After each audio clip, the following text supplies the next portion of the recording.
Welcome to the Mindfulness Meditation Podcast presented by the Rubin Museum of Art.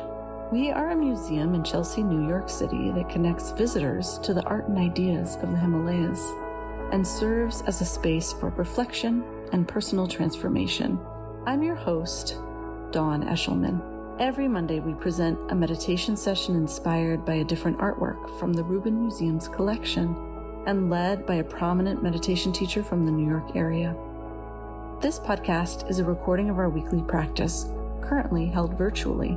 In the description for each episode, you will find information about the theme for that week's session, including an image of the related artwork. Our Mindfulness Meditation Podcast is presented in partnership with Sharon Salzberg and teachers from the New York Insight Meditation Center, the Interdependence Project, and Parabola Magazine. And now, please enjoy your practice. Welcome. It's great to be here with you here today for our weekly mindfulness meditation session, coming to you from the Rubin Museum of Art, a museum of Himalayan art and ideas here in New York City. And we're so glad to have all of you join us for this session of mindfulness meditation where we combine art and meditation online. We're talking about change this month. And how it relates to this Buddhist concept of impermanence and just examining our relationship to change.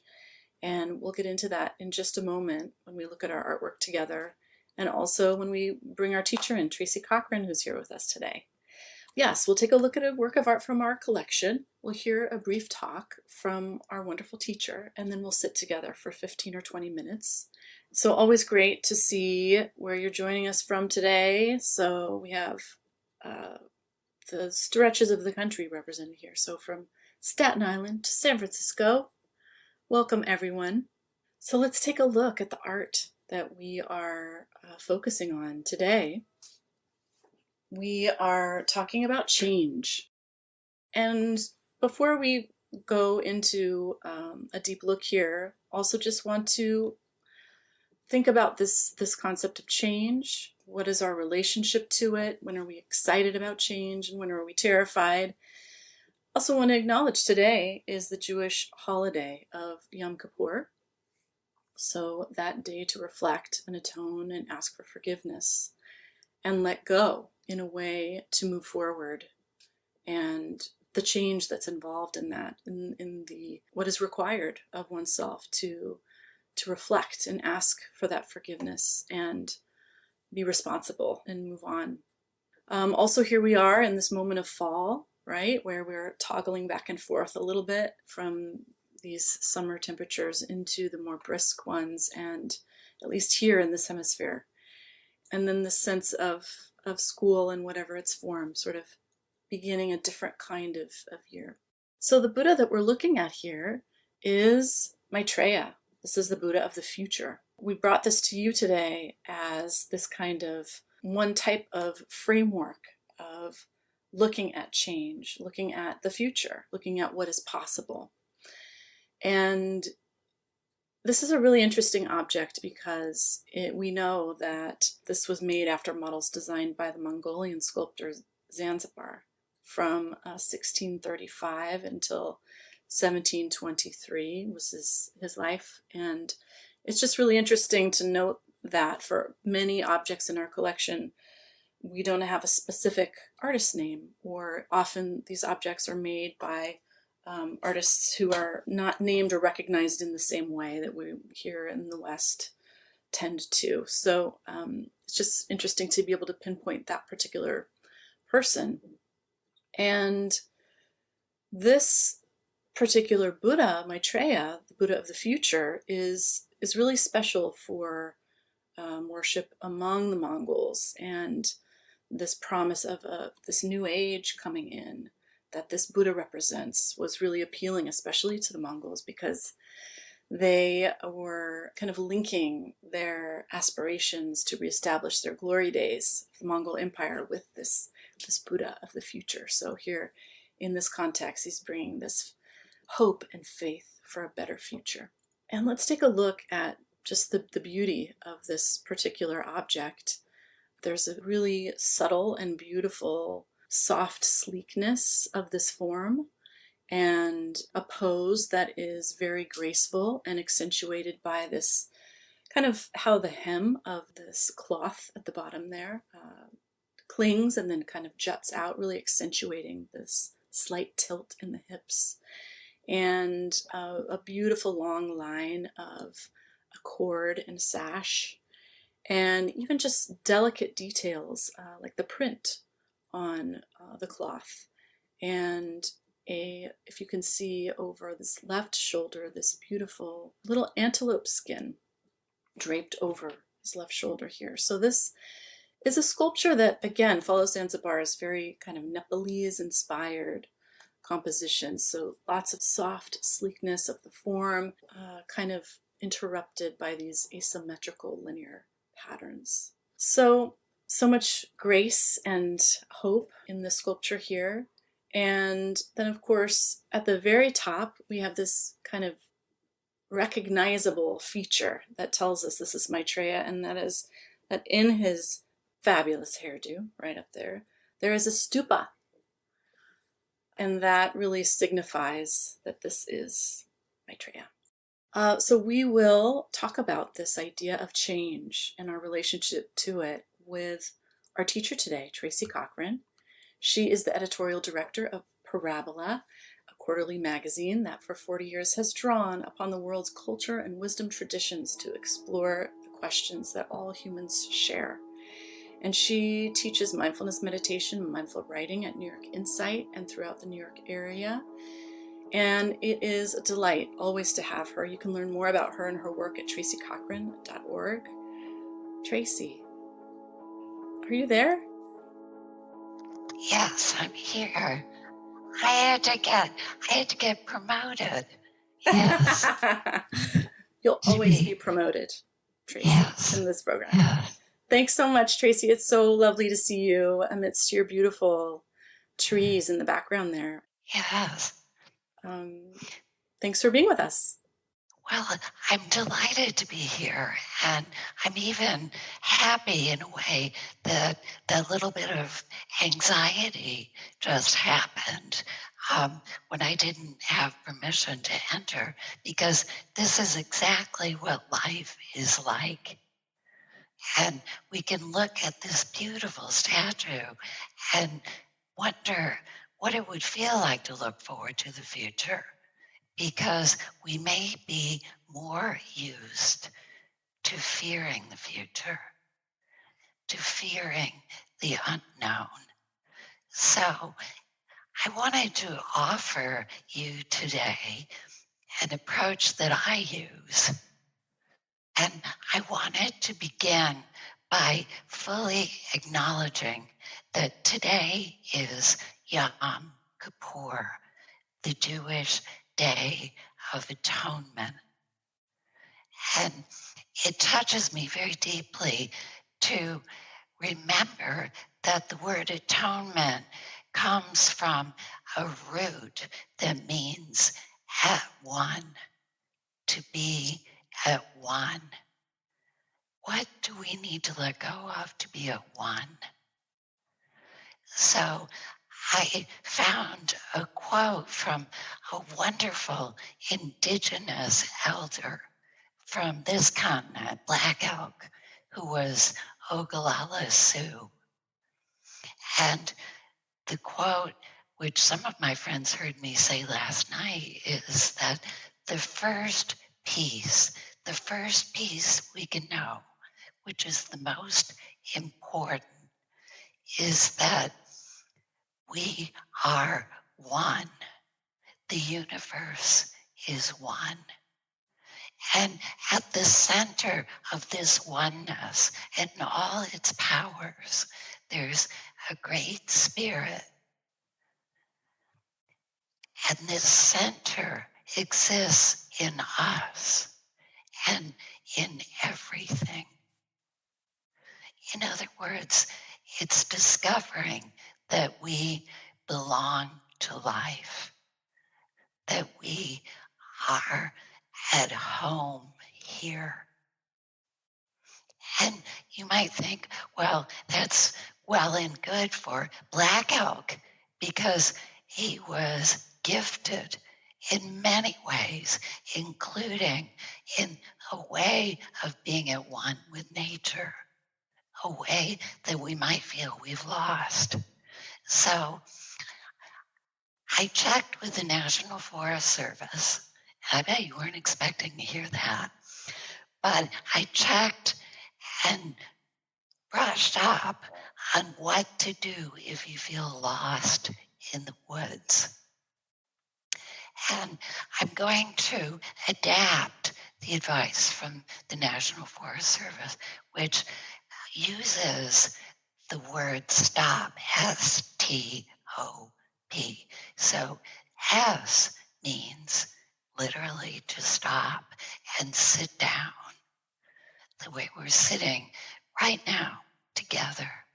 Stop and sit down. Don't panic and just bolt off, including in your thinking about the future and the election and all the things that might befall you personally, nationally, globally. Just stop and sit down. And then the second letter, T, the Forest Service would say think. And what they mean by think is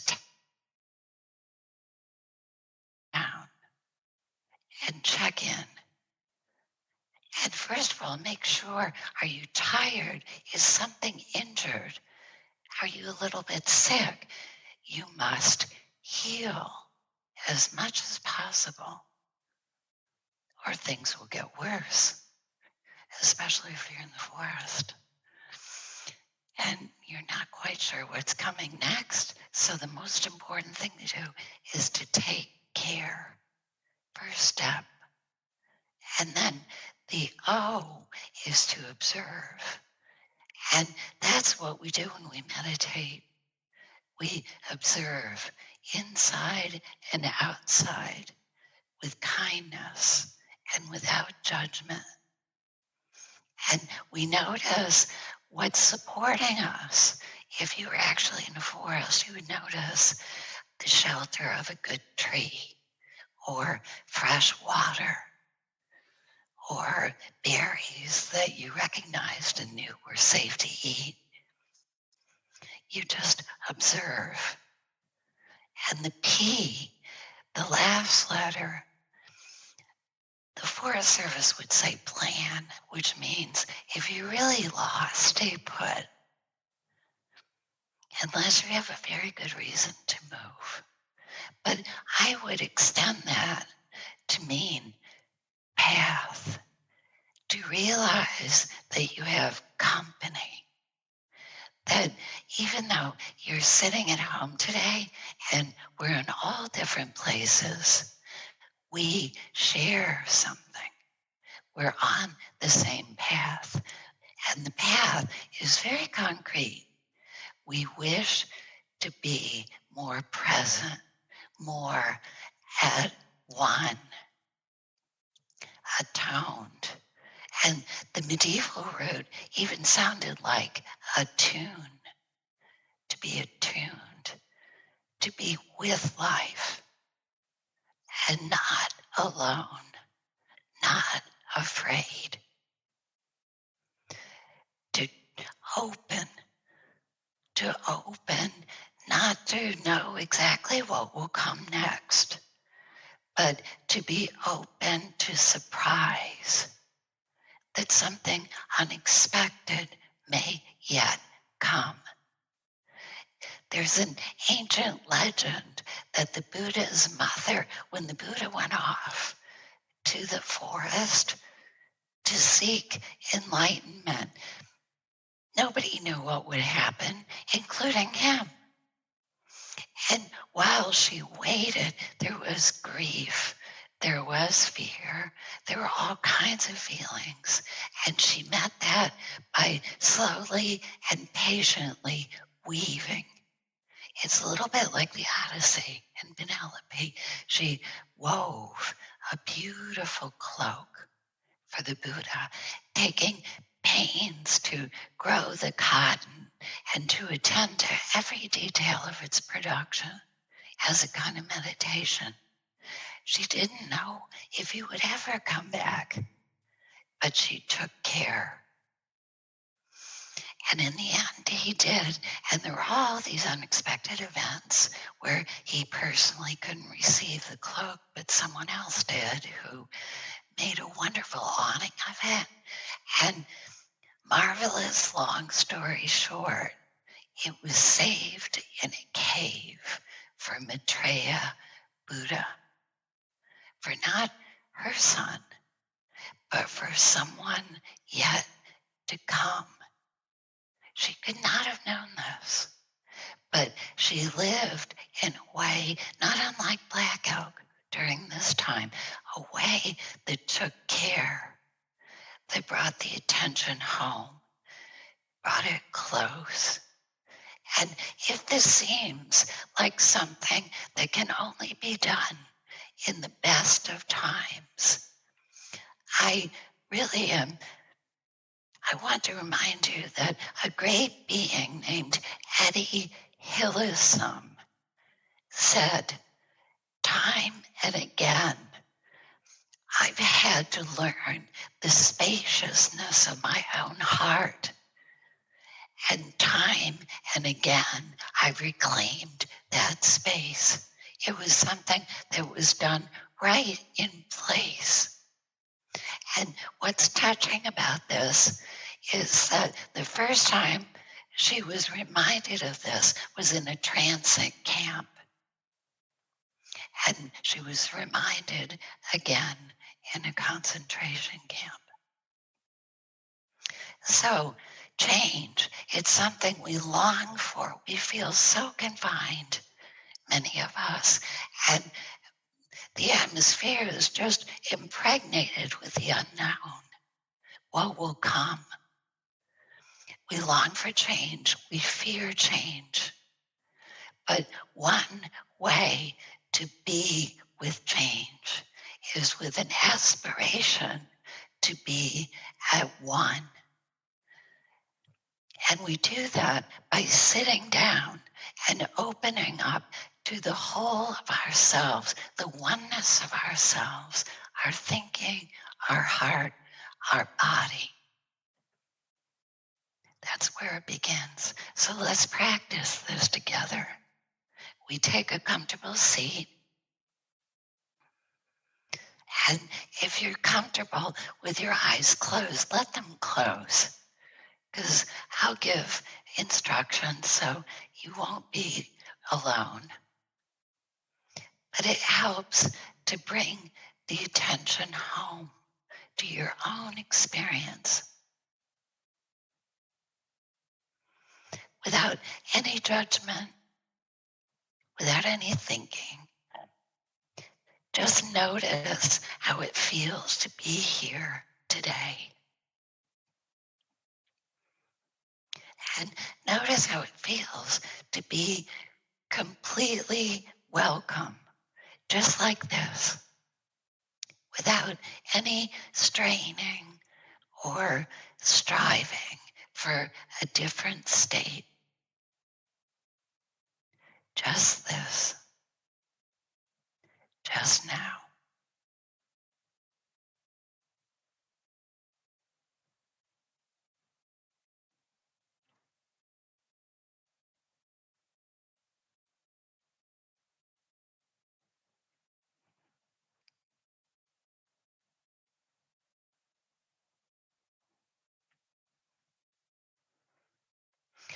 And notice that this attention softens you.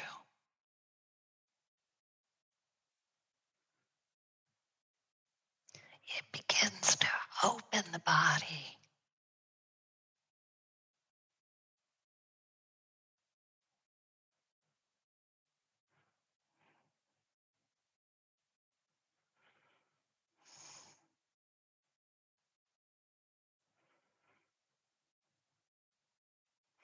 And you'll see that you'll start thinking, this is perfectly natural.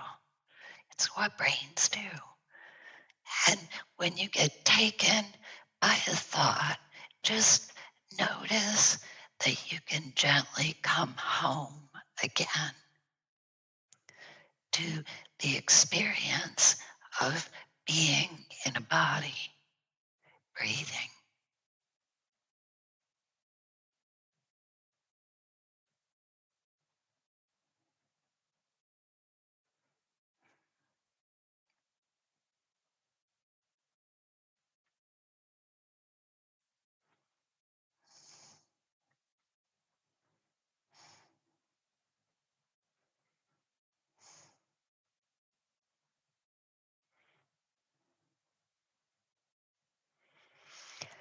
And notice that the sensation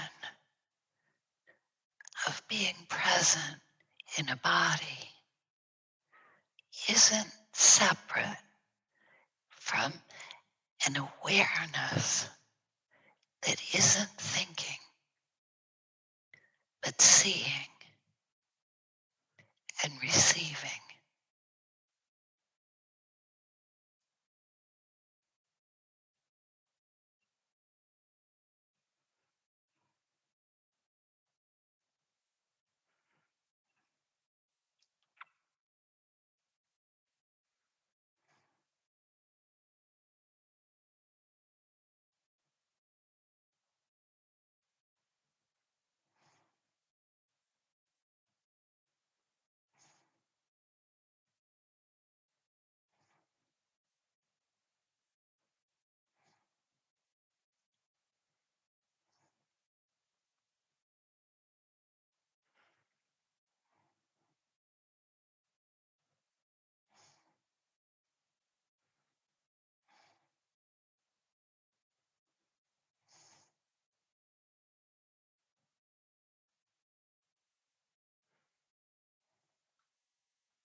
And notice that there's a stillness that's present that isn't an absence.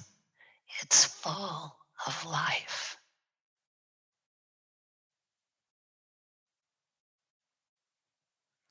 Inside and outside, we're alive.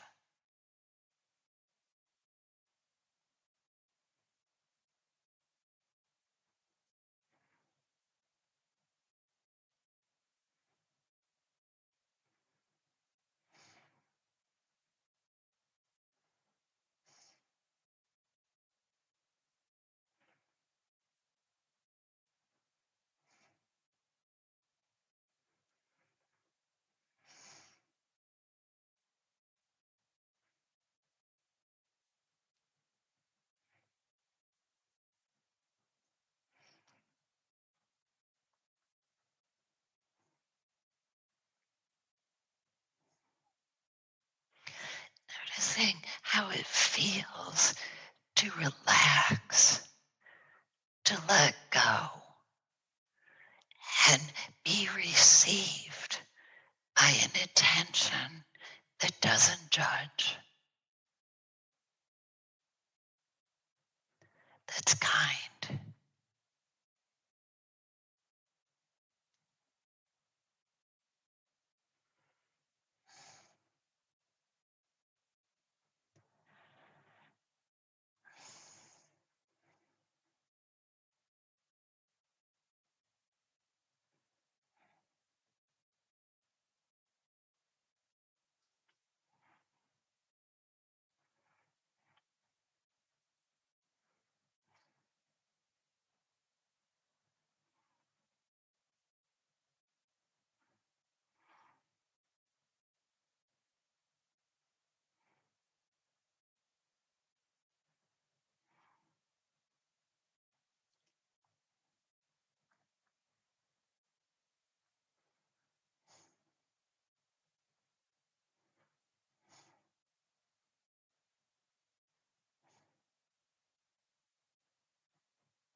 when you get lost, just notice this and come home, back to sensation, back to the body, back to a presence that sees without judgment.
Noticing that coming home to sensation doesn't close us off, it opens us.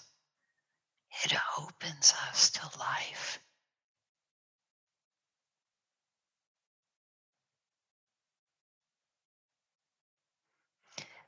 We remember that we're supported and nourished by air and impressions and forces of all kinds.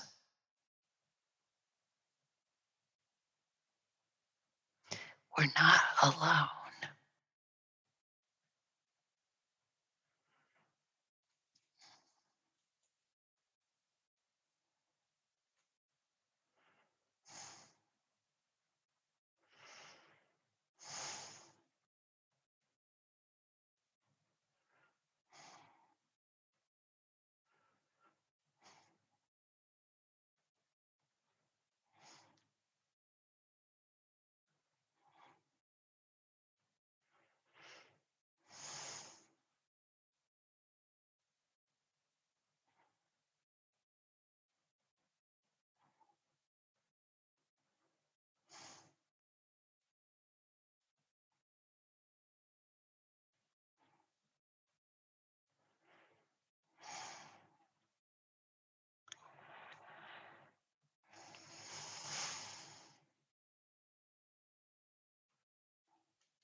And notice that no matter what comes up, a painful thought, a physical pain, a doubt, a tension, everything can be allowed, can be met by an attention that doesn't judge or comment,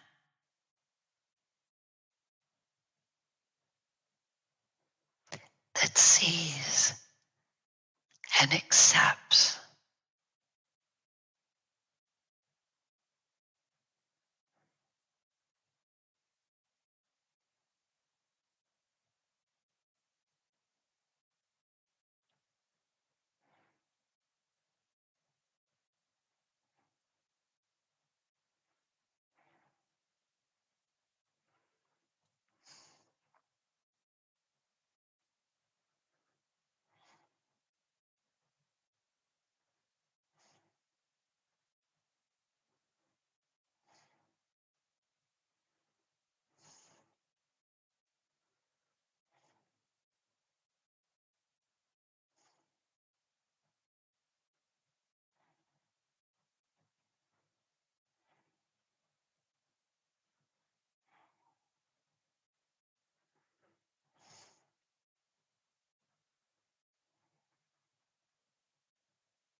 noticing how it feels to relax and open and be at one with life.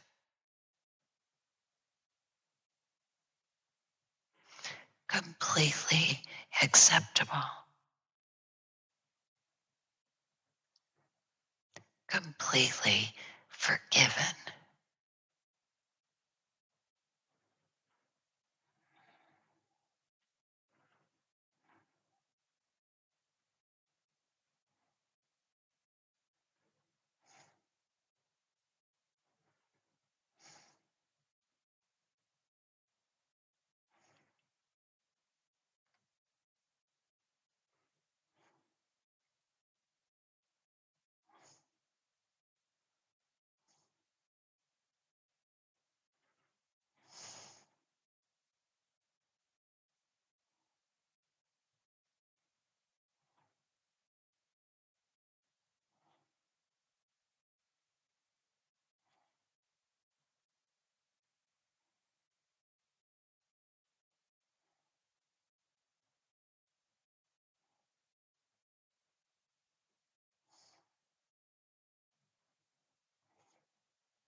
Noticing that when you come home to sensation, you open to a presence inside and outside that is shared. We share it.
Noticing how it feels to be full of life and part of life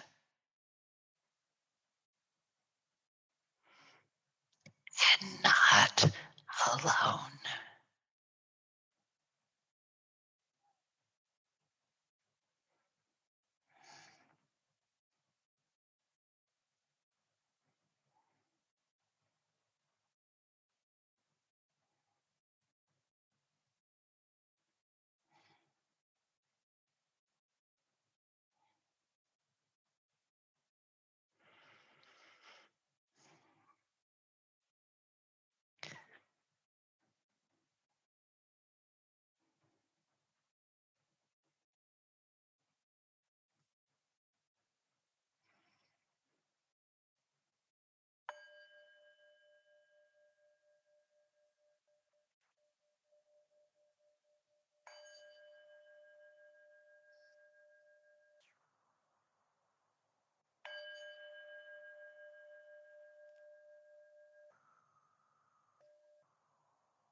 Thank you.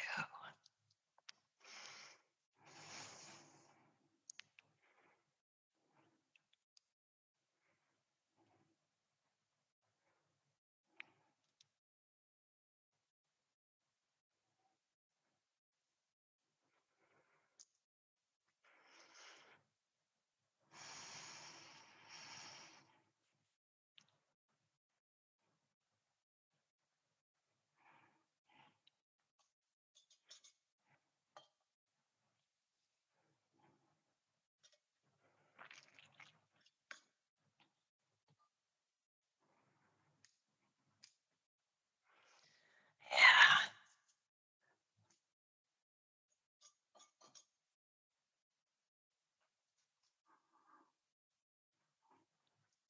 Yeah. It's remarkable that even though we're on the screen and we're all different places, we can still feel a presence and a way of being together that's very real. Yeah.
Um, I think it's important to not rush to forgive.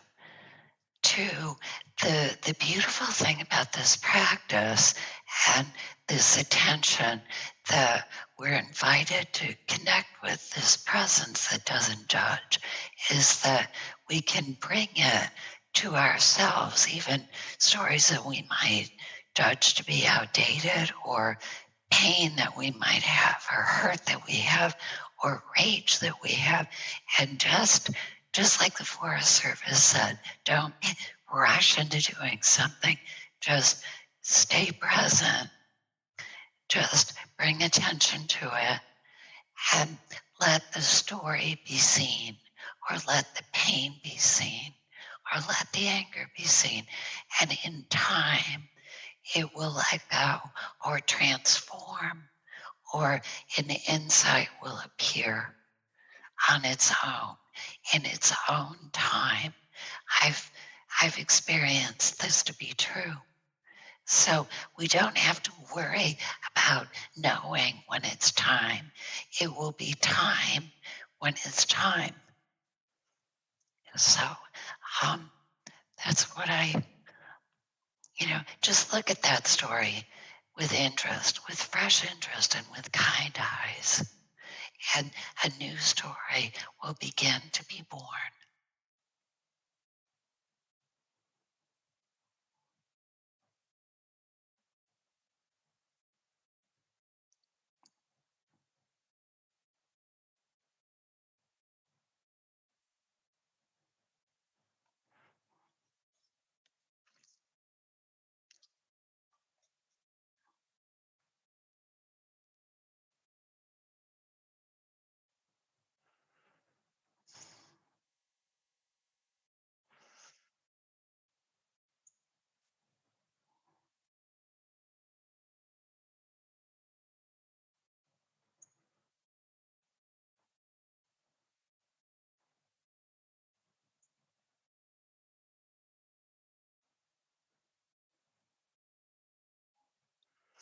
Yeah. Again, the beauty of the practice is that it begins to allow us to see that we all get triggered, but that we are more than these patterns that begin to play out when we get triggered. That we're also an attention that sees without judgment. So you feel yourself beginning to get triggered, you're frightened, or some ancient hurt comes up and the patterning begins. This is going to sound maybe counterintuitive, but my guidance to you is refuse to reject that pattern that begins to play out. Refuse to reject or judge that aspect of yourself that's hurt or wounded. Because as you grant it this kind attention, it will settle down and reveal itself to you, its deeper truth. I've found this to be true, that you can't go wrong if you treat yourself like a wounded child who needs love and understanding and non-judgmental awareness.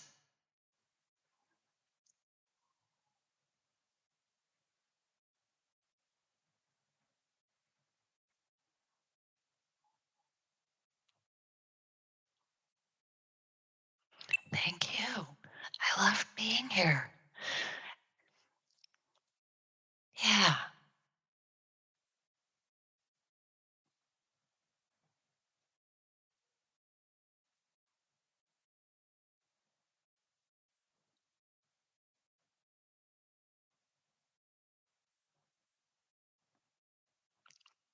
Yes, I'll be back. Thank you, everybody. Take good care. Take good care of yourselves.